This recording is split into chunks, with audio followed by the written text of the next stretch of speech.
No hay tal cosa como el amor. Por lo tanto, no hay tristeza. Eso es lo que pensé. La gente me despreció. Y tú eras un cobarde. En ese momento, yo no sabía lo que me querías decir. Cuando alguien pregunta cuál es el superpoder de internet, es hacer que todo el mundo llegue desactualizado a las modas, a las tendencias, a los hypes, a los memes. El día de hoy pues planeo traer a colación una serie muy popular, muy buena, pero que irónicamente se estrenó en Netflix por allá en el 2018 cuando el anime Netflix no era popular ni rentable. Devilman Crybaby. Al final de su capítulo 1 creo que cualquiera se puede enganchar y por eso hago este video. Si puede definirse de alguna forma, se podría decir que es como madurez emocional. ¿Dios existe? Es una pregunta que la humanidad lleva haciéndose aquí desde que aprendió a mirar a las estrellas. Se intenta demostrar con un sí o un no, pero hoy nadie quiere perder el tiempo en eso o en un debate absurdo. Podríamos cuestionar esta pregunta, es en la misma existencia de esta obra. Y hoy vamos a dar un paso allá, y aunque sea incómodo, bueno, vamos también a hablar de que la pregunta más que todo existe por el miedo que nos puede generar. Imaginemos por un segundo que la respuesta es un rotundo sí. Dios está ahí observando. Ahora la pregunta es, si está ahí, ¿por qué deja que algunas cosas pasen? O mejor dicho, la cuestión es, ¿por qué está ahí?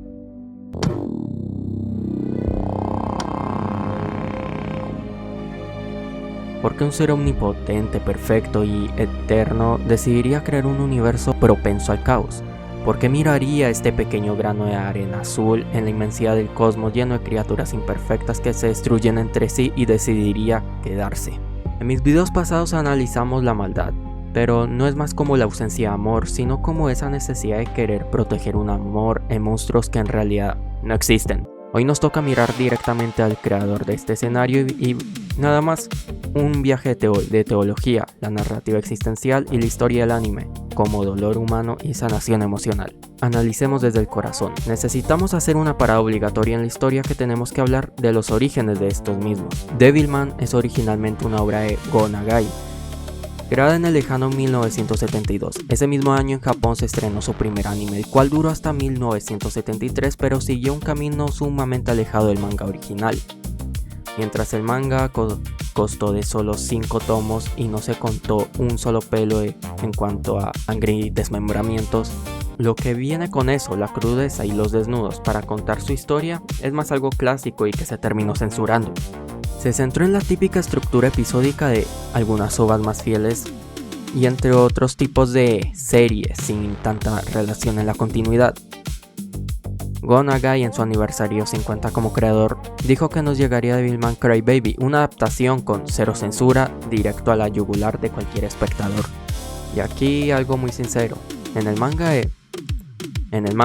y en algunas ovas, con todo el respeto del mundo, el primer tomo de 1972 parece por momentos algo bastante horrible. La historia salta de la nada y el mismo dibujo se repite hasta 5 veces. La explicación de los demonios ocupa más de la mitad del tomo y la personalidad de los personajes varía dependiendo directamente de con quién esté hablando. A lo largo de los siguientes tomos la cosa mejora, pero eso es como algo que se mantiene constante, este tipo de errores y falencias en la escritura.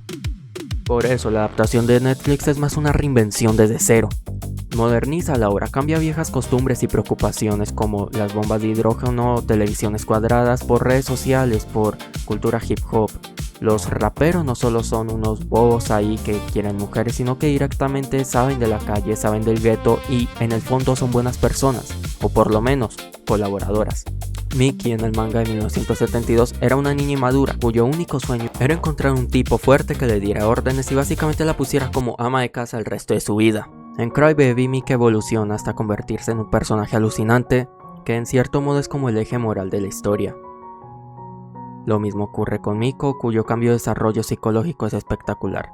Hasta los raperos, ya lo dije, son buenas personas, antes simplemente eran los típicos delincuentes y ya.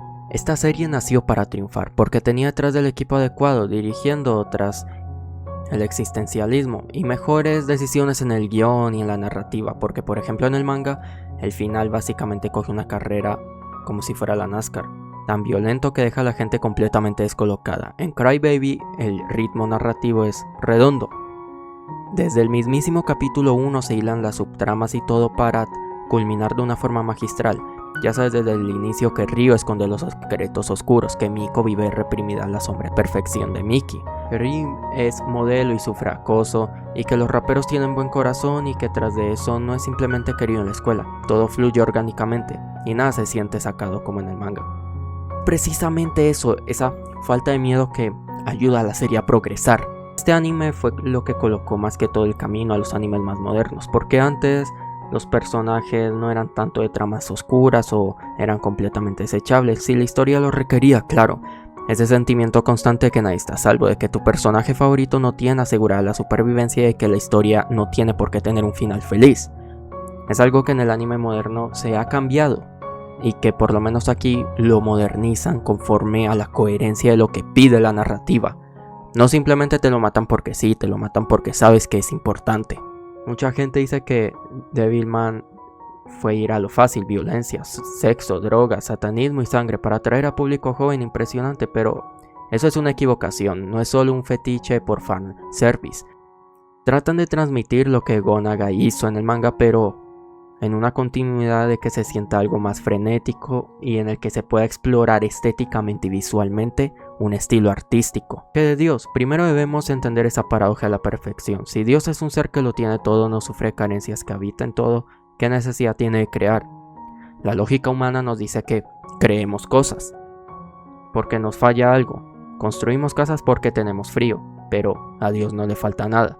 Y es donde la teología da un giro argumentalmente fascinante. Dios no crea por necesidad, crea por emanación. El amor, por definición, no puede ser egoísta porque necesita ser entregado. Por aquí viene el problema que probablemente a todos nos pase en la cabeza. Si eres un Dios de amor, ¿por qué crear un mundo donde puede existir el sufrimiento y el caos? ¿Por qué permitir eso? Los temas principales de la obra original de Go Nagai eran la estupidez humana y una analogía moderna de lo que era la quema de brujas. Nos plantea ese cliché: ¿quiénes somos realmente los monstruos? ¿Los demonios sin corazón o los propios humanos que decidimos cosas por miedos e inseguridades? Cuando ves las terribles matanzas que realizan los humanos, aterrorizados por la duda en la calle, linchando inocentes, podrías pensar que nuestra especie es el verdadero villano de la función, pero en realidad esta obra es mucho más. Aquí nadie se salva, todos tienen algo que perder y algo que ganar. El miedo, el odio y al mismo tiempo el caos, la estupidez, afectan todos por igual. Humanos, demonios, enemigos, protagonistas, incluso Akira Fudo lo intenta con todas sus fuerzas, pero al final termina rindiéndose ante el peso del odio.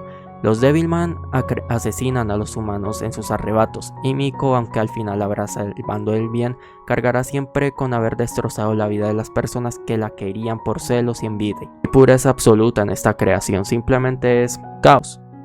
Muchos nihilistas sobre este caos llamarían que esta imperfección generalizada demuestra que Dios o es cruel o simplemente no le importamos, o que somos un experimento olvidado. El porqué de Dios es intrínsecamente ligado al porqué de nuestra libertad. Dios pudo haber creado un universo de marionetas perfectas, seres que lo alabaran por programación. Porque un amor obligado no es amor, es robótica.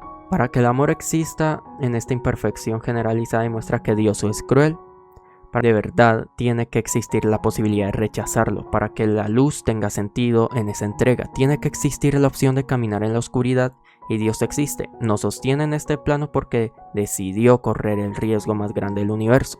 Porque saben que si sus hijos se equivocan sangrarían, pero si no lo hacen, triunfarían. Y es aquí donde Devilman Crybaby deja de ser una historia sobre demonios y empieza a convertirse en una verdadera tesis sobre Dios. Porque durante el anime creemos que el protagonista es Akira, que el conflicto está entre los humanos y los demonios, o incluso entre Dios y Satán, pero en realidad llegamos al final y entendemos que ninguno de ellos era realmente el centro de la historia. El verdadero protagonista siempre fue el amor entre un padre incapaz de renunciar a sus hijos. Hay una escena que pasa completamente desapercibida entre tanta destrucción y horror, las lágrimas de Dios cayendo sobre la tierra al final del capítulo 7. Y esa imagen cambia por completo la pregunta que llevamos durante siglos: ¿por qué si Dios estuviera disfrutando del sufrimiento humano no lloraría? ¿Sería independiente o simplemente miraría hacia otro lado? Pero aquí llora.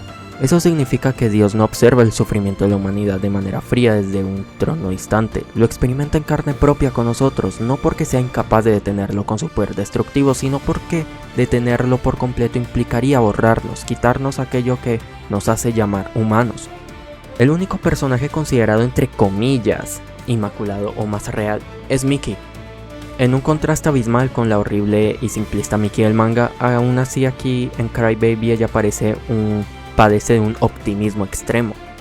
Está hecha de estúpida e ilusa por confiar ciegamente en la humanidad ante todo y mantener su palabra de no convertirse jamás en una asesina, aunque todos ya están asesinando.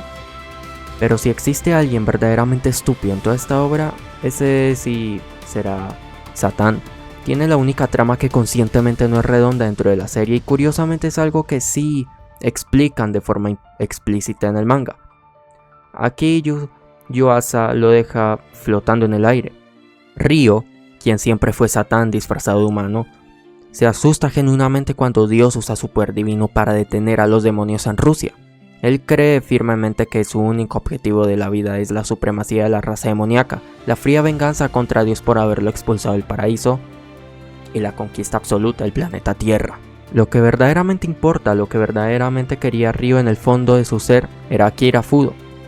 Como bien se verbaliza en el manga, Satán estaba profundamente enamorado de él, y se convierte en el ser más estúpido de la creación al no darse cuenta de ese sentimiento sino hasta el final, cuando ya es demasiado tarde y cuando ya ha matado a la única persona que le importaba.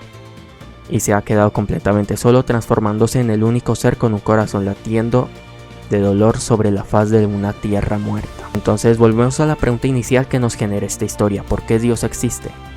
Porque a diferencia de nuestro mundo real, en esta historia se nos mostró Dios. Pues se podría decir que para continuar con este ciclo de dolor infinito, destructible e interminable, para que se reinicie el universo una y otra vez y todo vuelve al mismo punto trágico, pues respuesta monumental sería para darnos una nueva oportunidad. Así la respuesta sea como un sí, reinicio, como si fuera Flash, porque Dios no es un juez frío esperando que fallemos para enviarnos al fuego del castigo.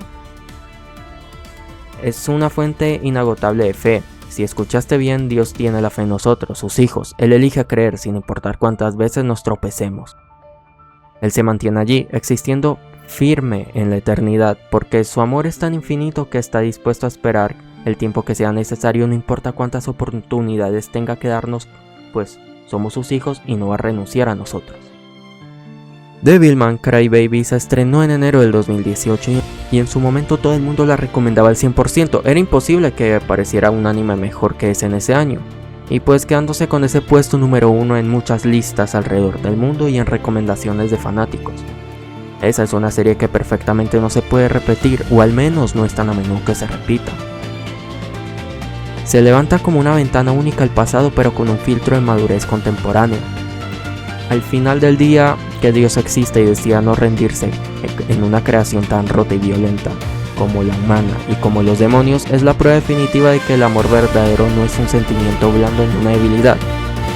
Es lo más fuerte que hay en todo el universo, es un padre dándole una segunda oportunidad, una tercera y una millonésima, porque realmente no sabemos cuántas veces Ryo estuvo llorando por Akira a lo largo de sus encarnaciones, esperando pacientemente a que dejen de hacerse daño, pues para mí no existe un porqué, es más grande, sin un amor más puro que ese.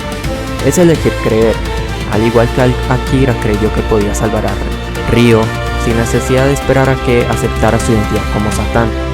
Pero ahora te toca a ti elegir si crees en el mensaje. Y ya de ahí nos vemos en el próximo video.